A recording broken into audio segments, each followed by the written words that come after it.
Do you wish you could make a full-time income with podcasting, but without losing your mind, losing your soul, or losing your family, trying to chase a dream that you feel you can't achieve, or more importantly, getting lost in the whole reason of why you have a message to share? Well, our guest today, Rory Paquette, has done just that. He's got a full-time lifestyle as a content creator and podcaster and coach, but he's had to pay a heavy price when it comes to learning what it takes to build something like that. And he's going to show us what it takes not only to be a podcaster with purpose, a podcaster with a mind for profit, but more importantly, being a man of character the entire time. Ladies and gentlemen, this is an absolute honor. This young man that I'm speaking to usually is on the other side of the questions, usually on the other side. He's asking the questions, but now he has to answer the questions. But I am so looking forward to hearing what he has to share with us. Everyone, welcome to the God and Gig Show. Rory Paquette, how are you doing, my brother? Brother, I'm doing fantastic. If I was any better, I'd be twins. Thank you for asking. See, that's what I'm talking about. The very first line. I mean, he's a professional. You don't just pop out of the womb and say stuff like that unless you are a professional. So, my friend, we have had the honor of meeting on, I think this is our third or fourth recording. You have had me for some reason on a couple of shows. And so I feel like we're old friends, but you are not old friends, unfortunately, yet to some of my listeners, to our community. So the way I like to start off all these shows, instead of doing the 30-second elevator pitch, which everybody hears, and they've already read your bio and they are enamored of you already because they wouldn't have clicked if they didn't think that this was interesting, right? That's already there. They're already a captive audience. So if you were to meet some of these people for the first time, but they weren't reading the bio, they didn't see your podcasting, they didn't see your coaching, they didn't see anything else, what are those first few things that you'd want them to know upon first meeting? Christian, a father, and a husband, and frankly, everything else is just window dressing. And I think I could leave it right there, and they would know exactly who I am. See, again, this is why I love you, because no extra words are needed. But there is a lot in those words, right? Yeah, there is. There's a lot in Christian. We know this. There's a lot in fatherhood. There is a lot in being a man of faith and being a man that's had to go through some stuff. So we are going to unpack what's behind all those words. So first of all, I do want to ask you kind of about the father, the man. You know, you clearly are someone, as I know, who cares about family. But if you care about family, it's probably because you dealt with situations in your family. So can you share a little bit about your upbringing, your family? Was it rough? Was it easy? And, you know, how did that form how you view family now? Because as I read, you now have an amazing family, some grown kids.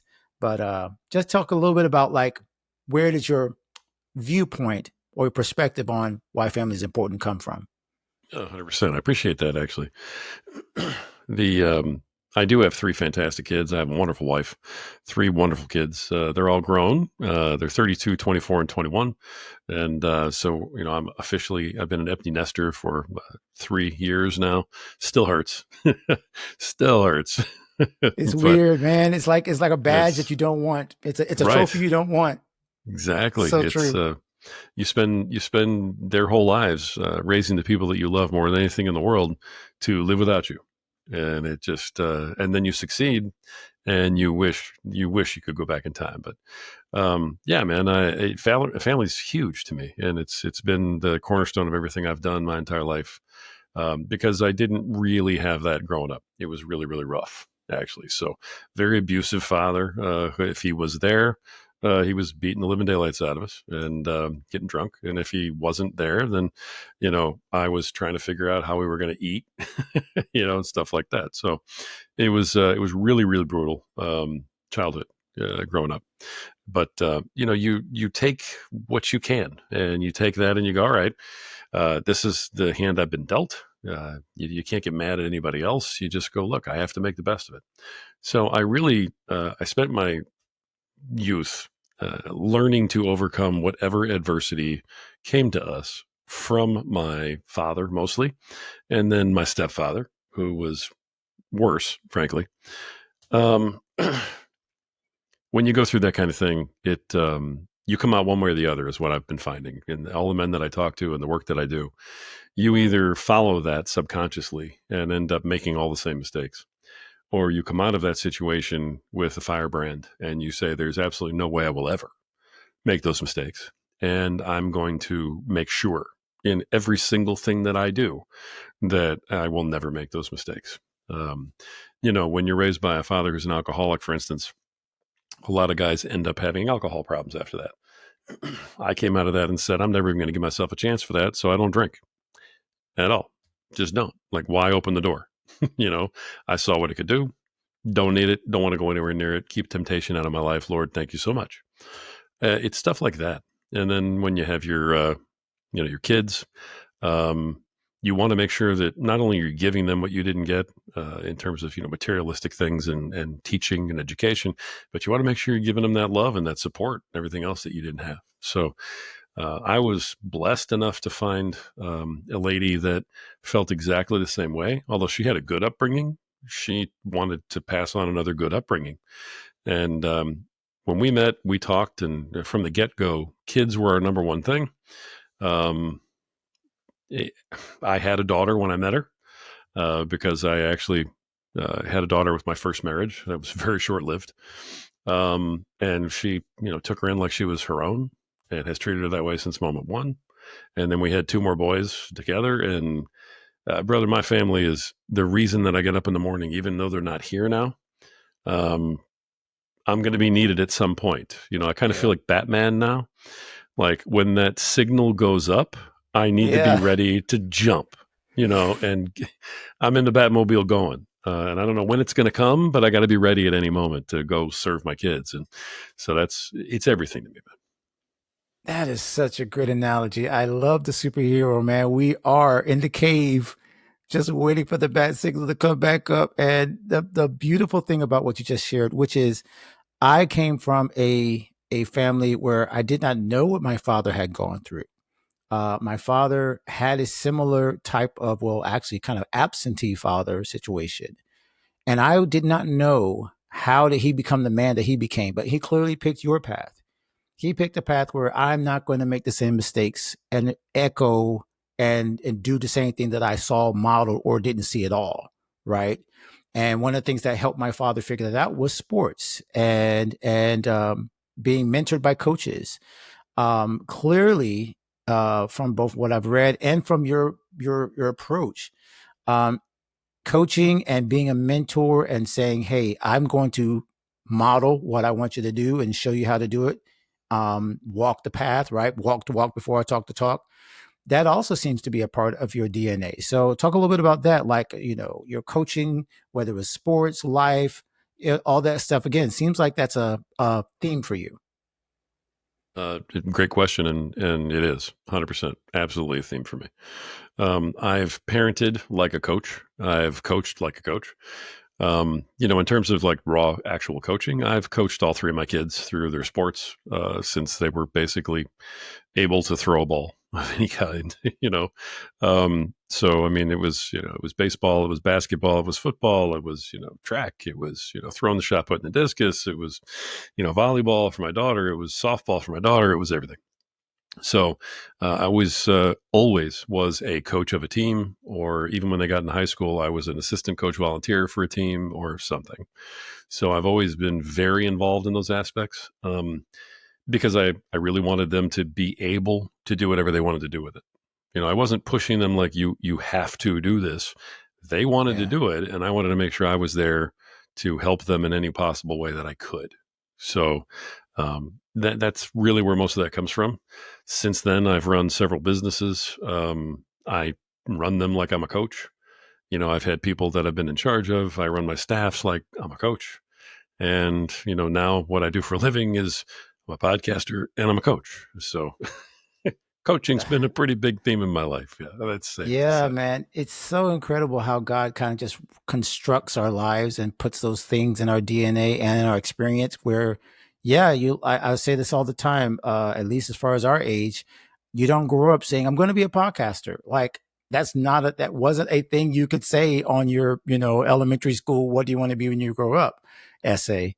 And yet it fits so much of what I believe both coaches, teachers, um, ministers, communicators, like this is the medium that God saw clearly long before we did was going to exist and was going to allow us to transmit some of what we're sharing even right now in terms of both faith and family. Now, yeah, let's talk about the creative side. Let's talk about like the actual, how the sausage is made in terms of becoming a podcast coach, becoming a podcaster. I mean, when did this bug bite you? Because it's not something that all of us, even those who think it's glamorous, who think they're going to become Joe Rogans and all this kind of stuff, like it's not something that everybody picks up. So when did that first come into your orbit? It's funny because it does go back to the coaching thing. And, I was having a particular, I mean, I've had a couple of really, really low points in my life. Two in particular. One was really centered around my weight at the time. I mean, I'm a big guy. I've always been kind of a big Italian guy, but I was just out of control. And it was kind of a depression, weight gain, everything just, career wise, all the stuff going on. And I was heavier than I've ever been, like really heavy. And it was just kind of one of those moments where I realized how bad it was, came to grips with how bad it was, figured out how to lose it. And like as I was losing it, I just started posting on Facebook about what I was doing. And I could see people getting encouraged and people going, "How are you doing this?" And the engagement and stuff. And right then was when I kind of said, people want to hear this. They want to know what you're doing, how you're doing it. They want to cheer you on. They want to be inspired. And so I said, okay, well, how can I inspire people like that more? Because I felt like I was kind of being called that direction. So I wrote a book, actually my second book at that time, called The 5% Diet. Threw that out there. That was great. It's done very well. I've been very happy with that. It's nice to get a check in the mail every once in a while, Oh, So, absolutely. I mean, even if it's a couple of bucks, but it's done well. The So I did that, and I was like, I got to do more than just write the book. I'm going to do a website and a blog and all this.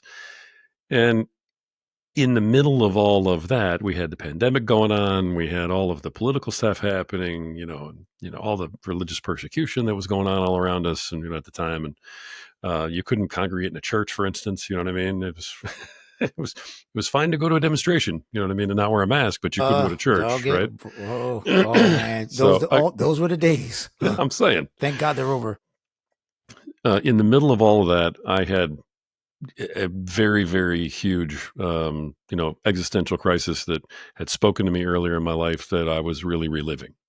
And I went, okay, when this happened to me back then, and I had no help to get out of it, um, how did I do it? I was alone. How rough was that? And I started to kind of connect with guys online in different groups, talking about things like masculinity and fatherhood and parenting and all that. And I was able to give advice to guys based on real life things that had happened to me. And I had guys coming to me more and more in these groups going, "Hey, Rory, I know you've been through this already. Hey, how do you handle this? And stuff like that."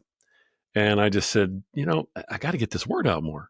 And then one day I heard a podcast by a guy named Ryan Mickler, who runs, a masculinity type podcast. And he said, honestly, guys, you need to do your own, male movements, fatherhood movements, these types of things. Here's how.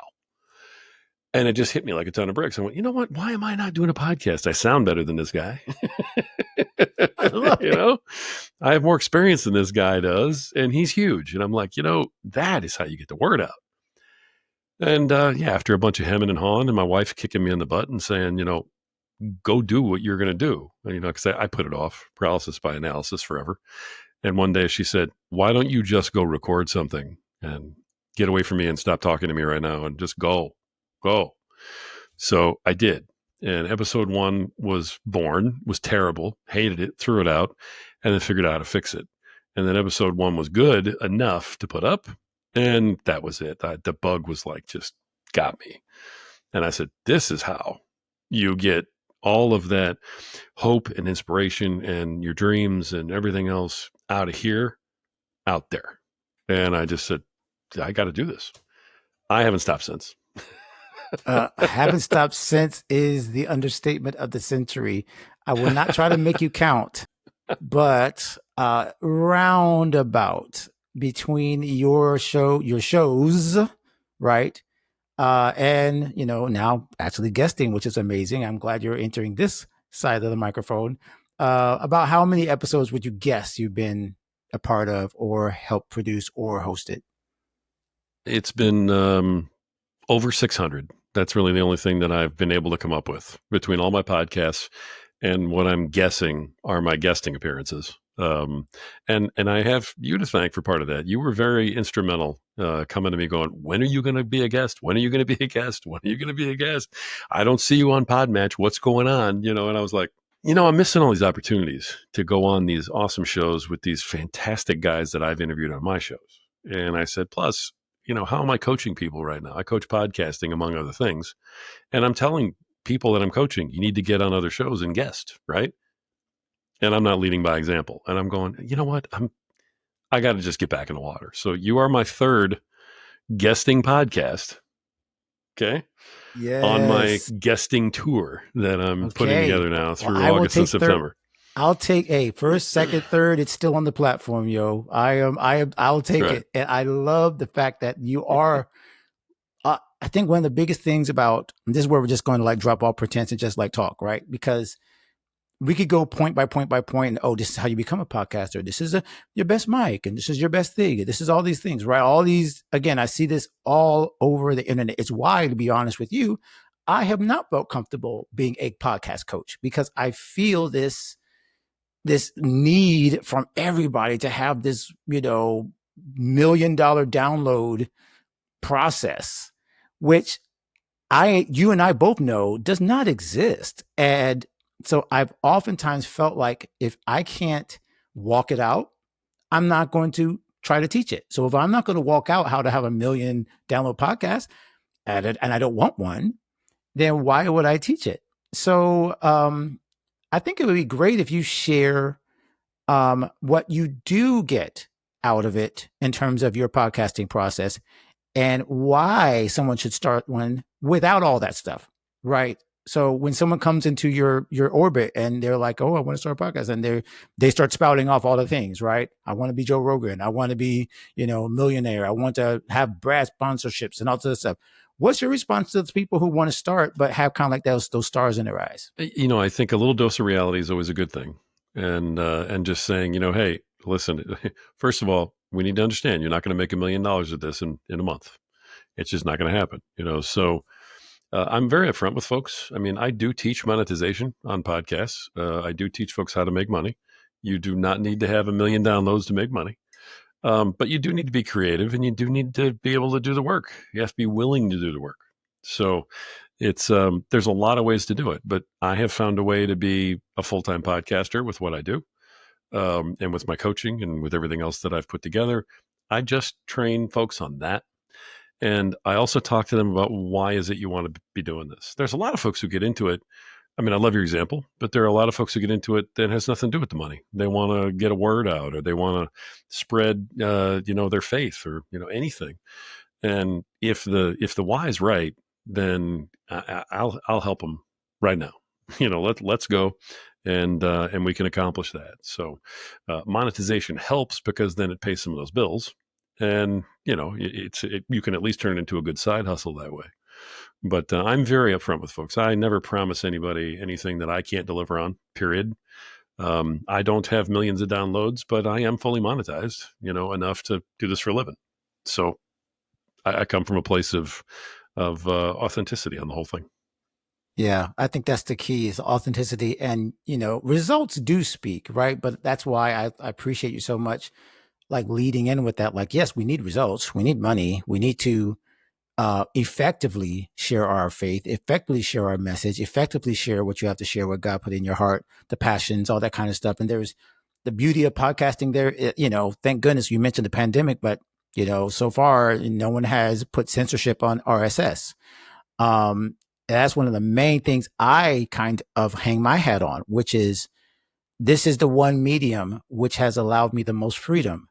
Uh, Even if you go to video on YouTube, which I know we're probably sharing this on YouTube right now, right? But there's still some gatekeepers and all these different platforms where things could kind of go awry and people can like tag you as like, oh, hate speech, this or whatever. But as far as I can tell, podcasting remains what I saw Adam Curry call this at one of the conferences I saw him speak at. The Podfather, as some people call him, right? He was a co-inventor of podcasting. By the way, I don't know if you know this, got saved 3 years ago. Yes, like, okay, this is an aside, but a huge aside, that the co-inventor of podcasting now has openly said, God gave me that idea so that people can spread the gospel. Like, he has come to that realization that this technology was God's idea. So when us faith focused podcasters are out here, like, like, brother, we are walking literally in the purpose that I think this medium was, made for. Now, of course, it's for everybody, right? So we know people can spread whatever they want, whatever message it is, but just that does my heart good to know that this is a place where you can be free to speak and share, like you said, authentically, and make a living doing it. So what has been the biggest hurdle, I guess would be the question, the biggest obstacle that people might not know about or might see is, hey, I have a message. I want to share something from faith, business, whatever. But what's the obstacle that maybe hit you that they need to also watch out for? That's if I can give this a two-part answer. If I'm talking to someone who's not in the masculinity, fatherhood, type of space, and is not in the religion space of any kind, not in the faith space. If you take those two out of it, then the biggest issue is consistency that I see and that I deal with folks. And it's because you pour so much of your heart into something, and at some point you want to see something back. You want to see a return. And if you're not getting money from it, if you're not getting engagement from it or messages back from it, if you don't get that message from that guy that says, man, I had no idea. Thank you so much for doing that. If you don't get any of that, then it's really hard to keep pouring into, waiting for it. And so it isn't, like you said, it's not all about money. It's also all of that feedback. So that's the first obstacle, I would say, right there. And when I had nothing but crickets until episode 9. And in episode 9, I did an episode on bullying. And I told a story about, me getting bullied in school. And I found out that day exactly how many of my classmates were listening to my stuff and paying attention to it. Because, out of the blue, okay, and this is really weird, off of 30 downloads, which is all I got on that episode to start with, I got 97 direct messages. I can't, to this day, I can't figure out how those numbers worked. I'm like, okay, 97 people who all talked about the podcast, but I had 30 downloads. What? So, but I got direct messages from people going, I can't believe this happened to you. I was an athlete, did the whole bit. And people were like, you got bullied, and they couldn't believe their ears when they heard it. But that charged me up so much that I don't think I doubted what I was doing again until maybe episode 50. It was like I was good to go for months on that feedback. So when you don't get that, it's really, really hard to keep going every day and, put into it what you put into it. Personally, my biggest hurdle has in fact been censorship, has in fact been shadow banning. And we've done a lot of tests and stuff. I'm directly connected to my wife, my kids, everything else through all the social medias. I'll tag them in things that have to do with the podcast or those accounts that have those names on them, and they don't get them. I'll tag them directly and it doesn't show up for them. So it's just funny the way it's going. It's like if my wife, who I tagged by name, doesn't get the post I put up about my episode of my podcast, which literally could be, she's literally mentioned in it. It could be all like, yeah. Then I'm not getting any reach. Wow. So look, here's what's funny about that. I don't want to cut you off, but like immediately as you said it, because right, we can go spooky, we can go spiritual, you can go all different kinds of ways. You can go like, the man, Zuckerberg, like, Musk or whatever you name your oligarch, right? Right. I can't believe I pulled out that word. Anyway, that was catchy. Oh gosh. But I think so much of this is the fact that whether it's shadow banning or whatever reason, it's still playing on somebody else's field. It's it's at some point, the reason why I mentioned RSS in terms of the freedom of these podcasting apps and why I'm a huge proponent of, I'm going to go geeky here, but you guys need to look into this, podcasting 2.0, of all of these other, areas of podcasting, which are trying to stay algorithm free, is because of that, what you just said. Because at some point, when you give somebody else the content and say, share it for me, they can say yes or they can say no. Like, it's just that simple. And again, it could be religious, it could be whatever reason that they say no. But the fact is, they have the power because it's their field, it's their platform. So as much as possible, I'm counseling all of the people that I say, again, do your YouTube. I'm on YouTube. I'm on the socials. Paul said, be all things to all people so they might win some. So for some, I'm TikTok. For some, we are Facebook. For some, we are YouTube. For some, we are whatever, Spotify, which is, the devil, but that needs to be here and there. So what I love about this is that you are honestly saying, hey, this is an issue. Be aware of it, because you clearly didn't stop. You didn't stop sharing what's important. And what's more important is the engagement thing you said. Talk a little bit about those highs now that we talked about the lows of being, shadow banned and obstacles. Talk about some of the high moments, not just the one of the first episode, but tell me some other successes that have revealed to you why it was worth it to stay and produce show after show after show and so many different things, and some of the things that have reinforced your passion over the years.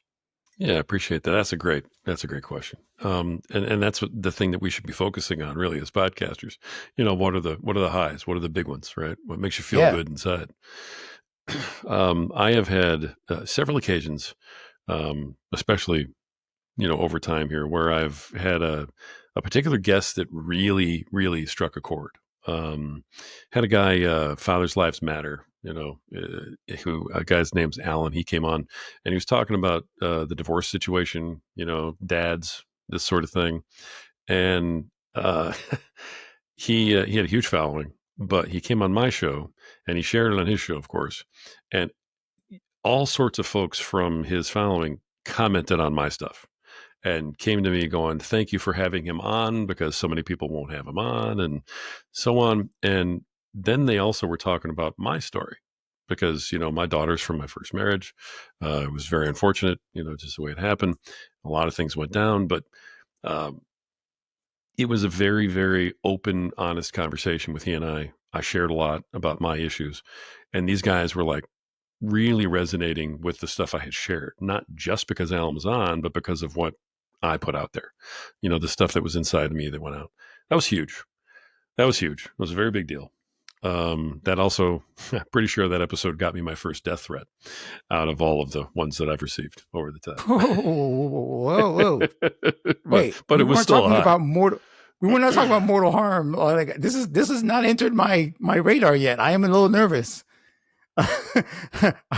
why would please elaborate? I'm not going to add anything else. Please elaborate. I've since the time I've been doing Power Man podcast, I've received 3 different death threats, actual death threats, because I mean, as soon as you say power of man, you start talking about husbands, you start talking about, men getting stronger and taking accountability for their lives and these things, you're the enemy. And they don't want you talking about that. And that's just that. I have another podcast called Wake Up the Lions, which I just started. We're not even at 20 episodes yet. And, I put up a post talking about that one coming out, saying, "Hey, here it is. It's a place for, Christians to come, share their testimony, so on and so forth." And I got 270 comments on the reel I put out. Roughly 50 of those were positive. All the other ones were atrocious, borderline threatening, just tearing me to pieces, calling me every name in the book because I dared to talk about Christianity openly, And so it's when you talk about certain subjects in podcasting, it's part of the game and it's part of the deal. And I do actually counsel folks on that when they start telling me this is what I want to do a podcast on, and this is how I want to do it. And I'm like, listen, I love what you're doing. Be ready for what you're going to get from the social media aspect of it. And so I do everything I can to prepare folks for what may be coming, because then it's a little easier to take when it happens. It's not as jarring, but spiritual warfare is real, man. And you know this, It is. and it comes against you in many, many, many different ways. I take solace in the idea that, and this is one of my highs, every time something like that happens to me, I feel great. I really feel great, because if nobody's shooting at you, then you're not over the target. That's that. And if everyone's leaving you alone and nobody cares and nobody's saying anything, then you're not a threat. And if somebody has a problem with me saying I'm a Christian, and if somebody has a problem with me saying that men should step up, take accountability, and lead their families, then I want to threaten their way of life and their belief system. I want them to view me as a threat. So I am very happy to get the. I have. Oh, I have no words. It's very hard to make me speechless. I am floored that finally has come out in a way that I can share it, because I didn't have those words. That's exactly how I feel when it comes to not just haterade from social media, right? But being able to say, basically, like Paul says, when it comes to like everyone it was the apostles, not just Paul, the apostles, that they were counted worthy to suffer for the name. That being shot at is how God says, yeah, you can take this. Yeah. I need you at the front line, right? Paul out there getting stoned and all this stuff. Like, we seem to think that Christianity is a religion of comfort. It is not. Not for those who are, we are the comforters, but we will not always be the comforted, especially not by the enemies that would stand against us. So, brother, I'm just going to put that one out as a reel and leave that alone, but I'm standing right with you, because here's what I think is so impactful for maybe both those who are nervous about taking the pot shots, right, before they start their platform, being criticized, and probably more for the people who worry about the other side, which is being ignored.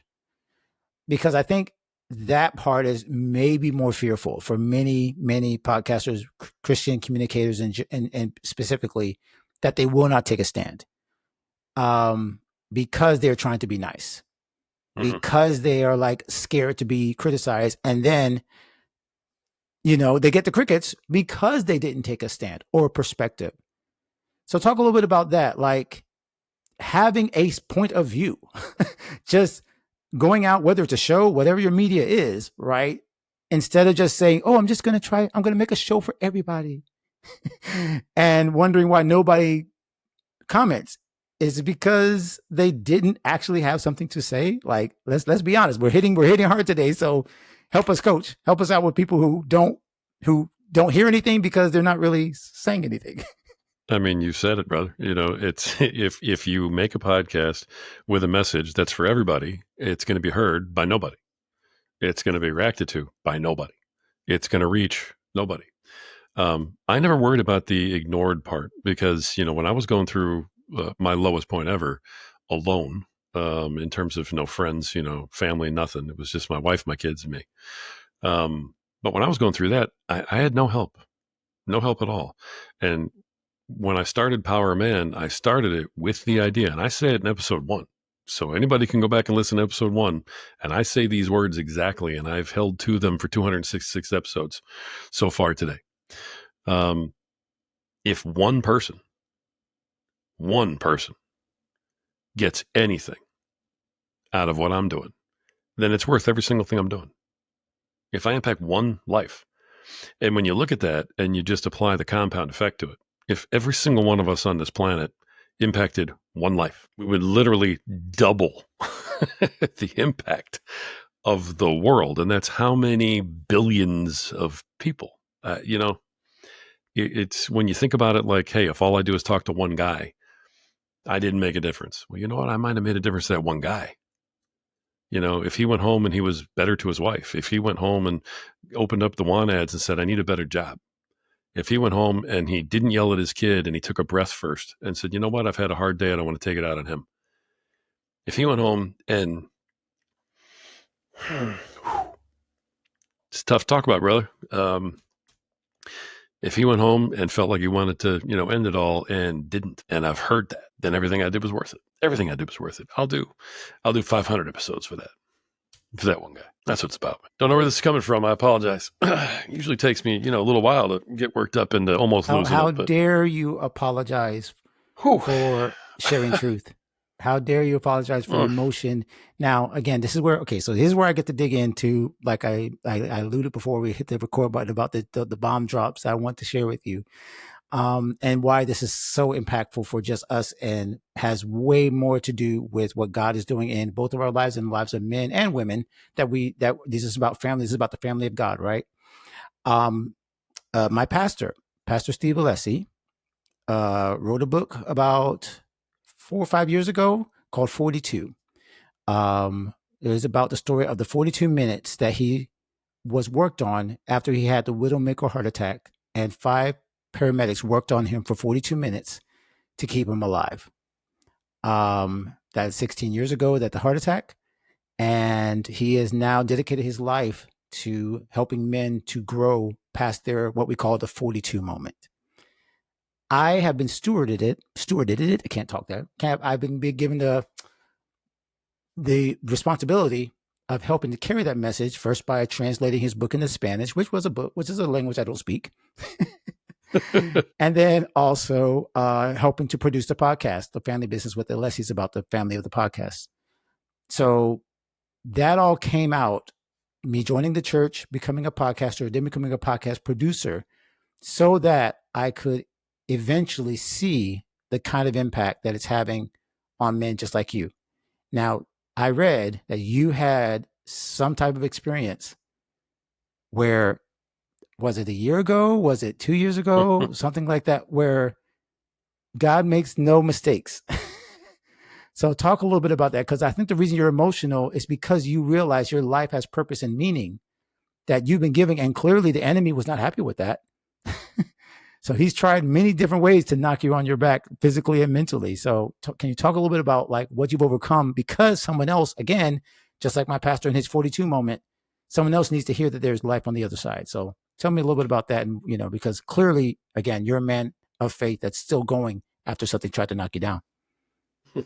I appreciate that. Yeah, it's like I said, I've had just a couple of very low moments in my life, and that was one of them. And it was about a year ago. And I really had no idea what was going on. I thought I was just, had the flu or something like that. And I was, battling it for a couple of weeks, and was sitting there with my wife one night, and I realized that as I was sitting there, my breathing was getting more and more shallow with each breath. And I looked at her and I said, at this rate, I'm not going to be breathing. We need to go to the hospital. And she, mobilized, grabbed me, threw us both in the truck, ran some red lights, got me to the hospital.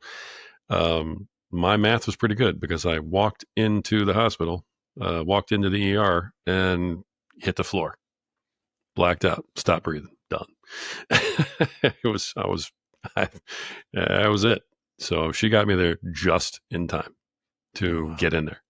And, they figured some things out. It turned out I had been dealing with a worsening pneumonia for over a year, and it had just been filling up my lung a little bit along the way until the whole lung shut down, just stopped. And when the left lung shut down, the right one said, uncle, I'm done. I'm not carrying all this, on my own. And the breathing stopped. And, it's kind of a funny thing. When your breathing stops, so do you. So I could not take a breath. It was just awful. So turned out they had to do a big major surgery on me. They tried everything to try and fix it without surgery, but they couldn't. And so it was a big major surgery. Lucky to be here.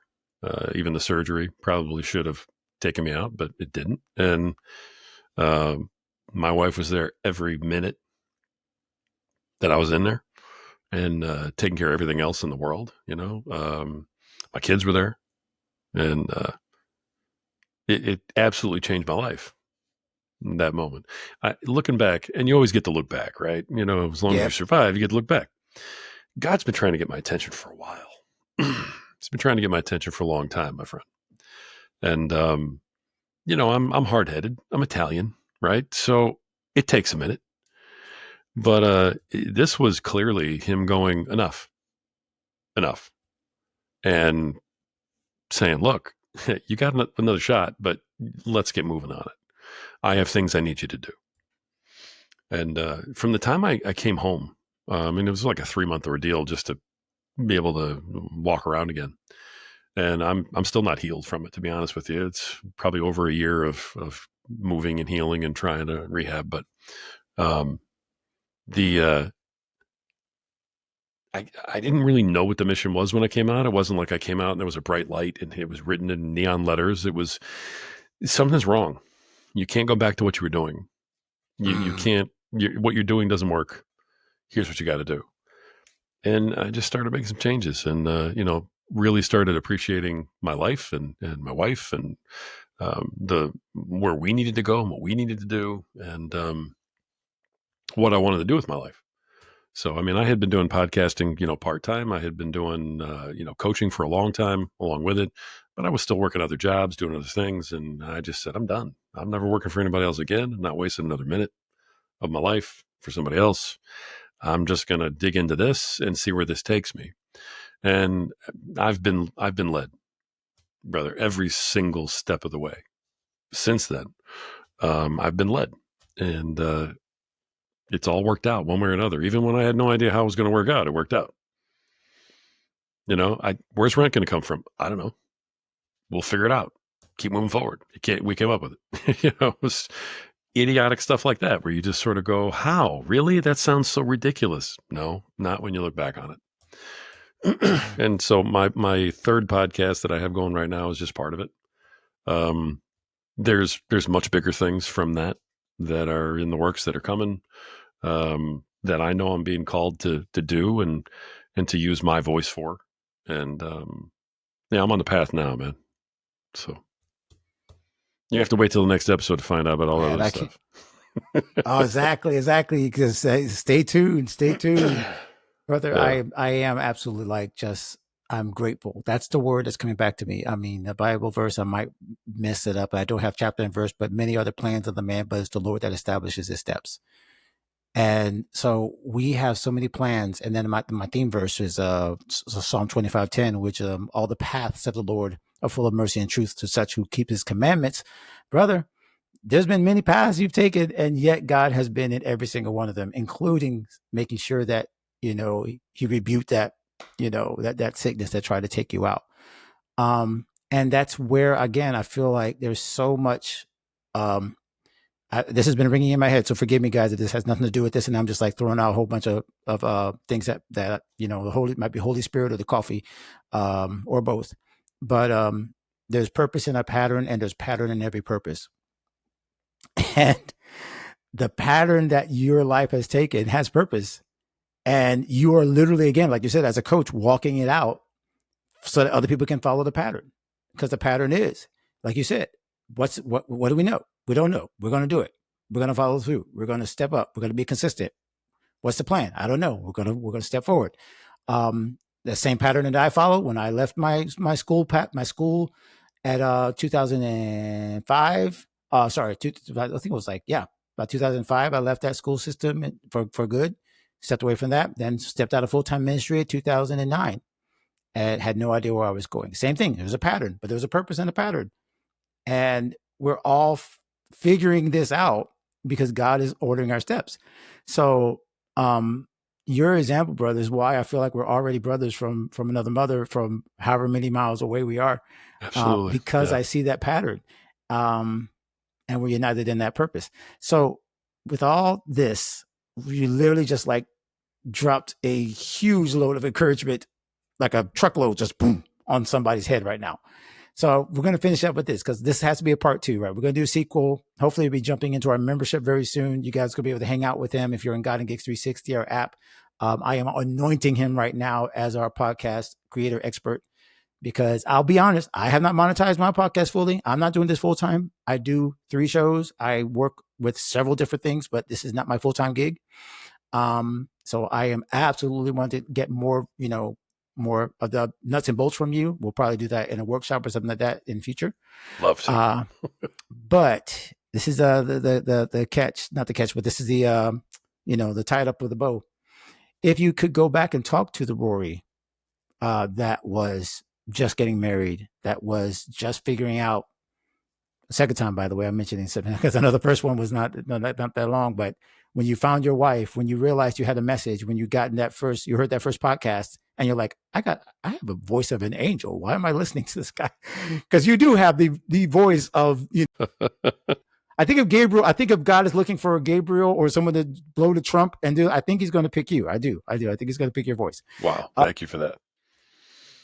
But what would you say to that guy? Because someone is where you were.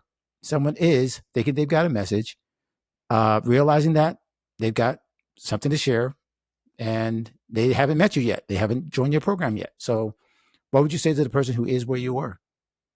When I was 25.